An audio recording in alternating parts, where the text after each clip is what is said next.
आज का यह वीडियो बीए द्वितीय वर्ष के विद्यार्थियों के लिए विशेष रूप से है। उन सभी का यहाँ पर स्वागत है। और आज का जो विषय है मेरा बीए द्वितीय वर्ष के पाठ्यक्रम में निर्धारित सूर्यकांत त्रिपाठी निराला की कविता तोड़ती पत्थर, उसकी व्याख्या मैं यहाँ पर समझाऊंगी। और सूर्यकांत त्रिपाठी निराला छायावाद के प्रमुख कवि हैं। निराला जी वास्तव में निराले व्यक्तित्व के स्वामी थे, इसीलिए उन्हें निराला कहकर पुकारा जाने लगा। और महादेवी वर्मा जी ने अपनी एक पुस्तक, मेरे पुस्तक जो है पथ के साथी नाम है उसका, जिसमें उन्होंने निराला जी के बारे में बहुत ही रोचक जानकारी दी है। और उन्होंने लिखा है कि निराला जी ऐसे व्यक्ति थे कि उनके पास साहित्य से कमाया हुआ जो भी धन आता था तो वो महीने की 10 तारीख तक ही कुछ अपने निर्धन विद्यार्थियों की फीस में दे देते थे और कुछ कभी किसी गरीब की बेटी के विवाह के लिए दे देते थे।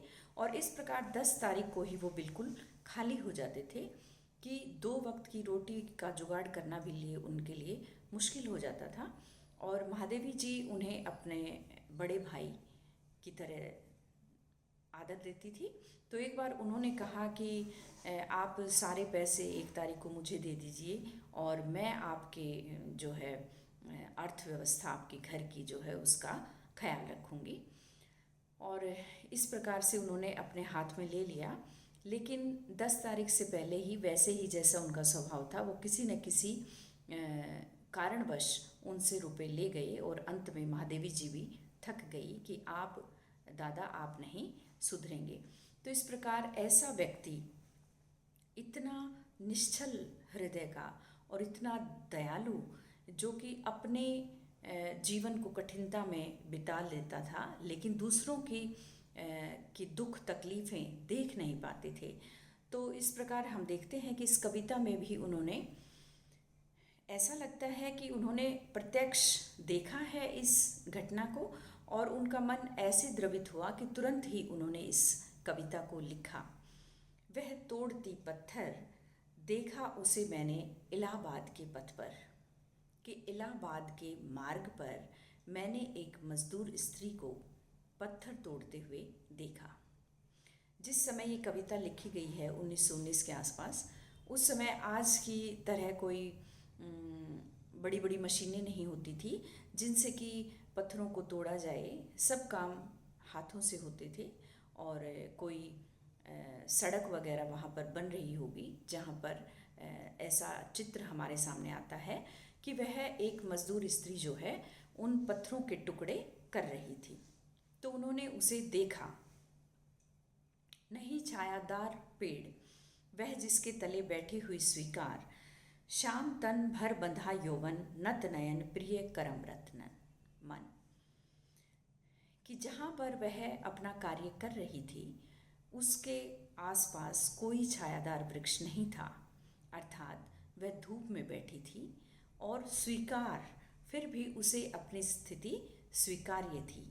कहने का अभिप्राय है कि उसे कोई वहाँ पर देख नहीं रहा था, कोई मालिक आसपास नहीं था, पर वह ईमानदारी से उस धूप में अपना कार्य कर रही थी।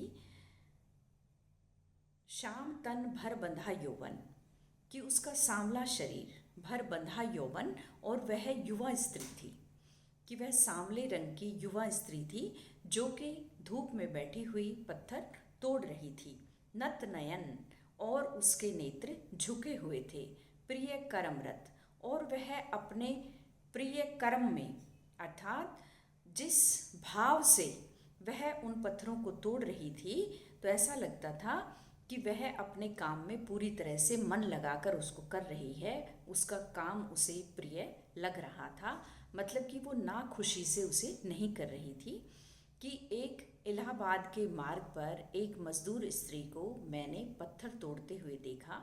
वह सांवले रंग की युवा स्त्री, जिसके आसपास कोई छायादार वृक्ष नहीं था, धूप में बैठी हुई, निरंतर नीची नजरें किए हुए अपने कार्य में व्यस्त थी। गुरु हथौड़ा हाथ करती बार बार प्रहार।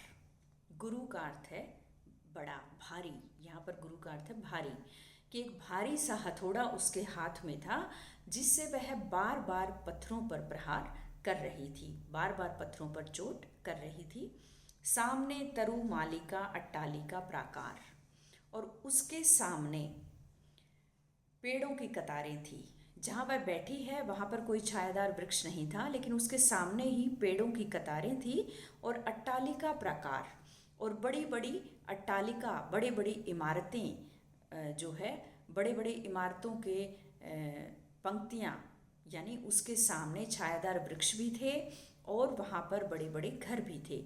अगर वो चाहती, क्योंकि उसका मालिक उस समय कोई उसके आसपास नहीं था, यदि वो चाहती तो वहाँ कुछ देर छाया में बैठकर आराम कर सकती थी, लेकिन उसने ऐसा नहीं किया।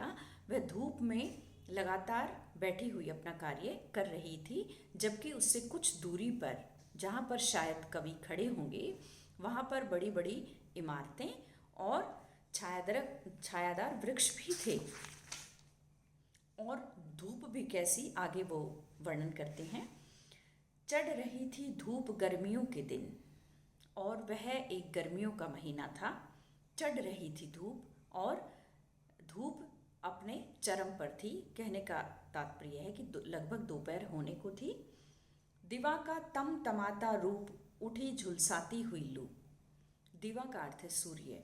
सूर्य का तमतमाता हुआ रूप दिखाई दे रहा था, अर्थात सूर्य अपने प्रचंड रूप में चमक रहे थे।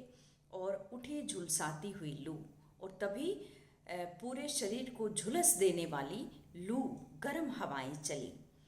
रूई जो जलती हुई भू, और पृथ्वी जो है रूई के समान मानो जलने लगी। गर्द चिंगी छा गई, और चारों तरफ एक गर्म सी चिंगारी से युक्त धूल, गर्द मतलब कि छा गई, अर्थात ऐसा लगा कि मानो गर्म हवा के साथ गर्म धूल उड़ रही है और धरती बिल्कुल जलने लगी। और सूर्य का तमतमाता रूप उस समय दिखाई दे रहा था। प्राय हुई दोपहर वह तोड़ती पत्थर, और लगभग दोपहर हो गई थी, फिर भी वह पत्थर तोड़ रही थी। इसका अर्थ है कि वह अपने कार्य में लगातार बिना रुके और बड़े यत्न से और बड़े मन से लगी हुई थी। यद्यपि मौसम इतना कठोर था, अर्थात गर्मियों की वह एक दोपहर जिसमें गर्म हवा झुलसा देने वाली चल रही थी और चारों तरफ चिंगारी सी फैली हुई थी। देखते देखा मुझे तो एक बार, उस भवन की ओर देखा छिन्न तार। अब कवि क्योंकि लगातार उसको देख रहे हैं, तो उन्होंने वर्णन किया है यहाँ पर कि देखते देखा मुझे तो एक बार, कि जब उस युवती को महसूस हुआ कि मैं उसे देख रहा हूँ, तो उसने एक पल के लिए मेरी ओर देखा, उस भवन की ओर देखा, और जिस भवन के आगे कवि खड़े होंगे उसकी ओर भी देखा छिन्न तार, लेकिन बड़े ही कातर दृष्टि से, कि ऐसे देखा कि जैसे उससे कोई सरोकार नहीं है, और बिल्कुल बिखरी हुई दृष्टि से, कि वह बहुत ही उस समय अपने काम में लगी हुई है। यद्यपि वह भी मनुष्य है, उसे भी गर्मी लग रही होगी, इसलिए छिन्न तार, बहुत कातर दृष्टि से उसने उसकी ओर देखा। देखकर कोई नहीं देखा मुझे उस दृष्टि से, और उसने ऐसी दृष्टि से मेरी ओर देखा जैसे कि मैं कोई वहाँ पर हूँ ही नहीं। कहने का अभिप्राय कि उसे किसी के होने या न होने से कोई फर्क नहीं पड़ रहा था, वह केवल अपना काम कर रही थी। जो मार खारोई नहीं सजा सहज सितार। और उसके दृष्टि को देखकर मुझे ऐसे लगा कि जीवन के संघर्षों की मार खाकर वह उस एक बच्चे के समान थी, जो पिटने के बाद भी रो नहीं पाता है और अपने दुख को अंदर ही दबा लेता है। इसी प्रकार उसकी दृष्टि, जो जीवन के संघर्षों से बगावत करके, विद्रोह करके रो भी नहीं पा रही थी, पर उसके दुख को कवि ने महसूस किया। सजा सहज सितार, और सहज ही ऐसा लगा कि कोई एक सितार, कोई एक वीणा मेरे आसपास सज उठी बज उठी, सुनी मैंने वह नहीं जो थी सुनी झंकार। और मैंने उस वीणा की जो स्वर सुना वह झंकार नहीं था। कहने का मतलब कि वह मधुर संगीत नहीं था। एक क्षण के बाद वह कांपी सुघर ढुलक माथे से गिरे सीकर। कि सहज ही जब उसने बड़ी कातर दृष्टि से मेरी ओर देखा और ऐसा लगा और ऐसा अनुभव करवाया मुझे कि जैसे उसको मुझसे कोई अर्थ नहीं है, मतलब नहीं है, उसे केवल अपने काम से ही मतलब है। और उसकी ऐसी स्थिति देखकर कवि को ये अनुभव हुआ कि वह उसकी दृष्टि एक ऐसे बच्चे के समान विवश थी जो मार खाकर भी रो नहीं पा रहा है, अपने गम को भीतर ही दबाए हुए है। और सहज ही एक गम से भरा हुआ एक संगीत उसकी सुर मुझे सुनाई दी, अर्थात उसके भीतर की करुणा कवि ने अपने भीतर महसूस की, उसकी पीड़ा उसने अपने भीतर महसूस की और उसे बड़ी करुणा आई। और एक क्षण के लिए वह मानो कांप उठी। और जैसे ही वह थोड़ा सा हिली तो उसके माथे से पसीने की बूंद, सीकर का अर्थ है पसीना, पसीने की बूंद ढुलक कर उन पत्थरों में कहीं खो गई। लीन होते कर्म में फिर जो कहा मैं तोड़ती पत्थर। और फिर से एक क्षण के लिए उसने कवि की ओर देखा और जैसे ही वह हिली माथे से पसीने की एक बूंद गिरी और फिर से वह अपने कर्म में लीन हो गई, मानो मुझे कह रही हो कि मैं तोड़ती पत्थर, अर्थात मैं एक मजदूर स्त्री हूँ और पत्थर तोड़ना मेरा कार्य है। इस वक्त मुझे आराम नहीं, अपने काम पर ध्यान देना है।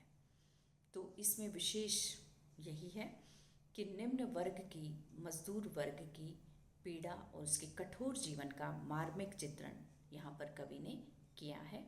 भाषा बिल्कुल ही सहज सरल खड़ी बोली हिंदी का प्रयोग हुआ है और उत्प्रेक्षा रूपक उपमा अलंकार यहाँ वहाँ हैं। और यहाँ पर सबसे बड़ी बात है कि यथार्थ बिल्कुल एक शब्द चित्र उन्होंने एक मजदूरिन स्त्री का हमारे सामने खींच कर रख दिया है। तो यह आप आज की कविता थी।